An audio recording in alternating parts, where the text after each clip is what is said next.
آقای محترم این جواب منو نتونستی بدی، قانه نتونستی منو کنی.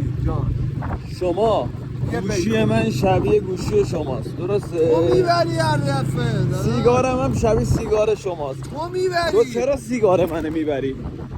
آقا میگی شبیه، خب گوشی ما چرا نمیبری؟ داداش تو میبری. من چیو میبرم؟ چی بخر.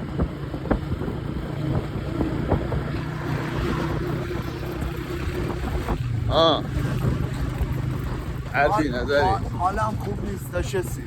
اصلا برام مهم نیست. داری ضبط میکنی؟ بله. جون مادرت سیگار من خواهش. عجب رویی داری بابا، خواهش عجب می‌کنم. رویی داری.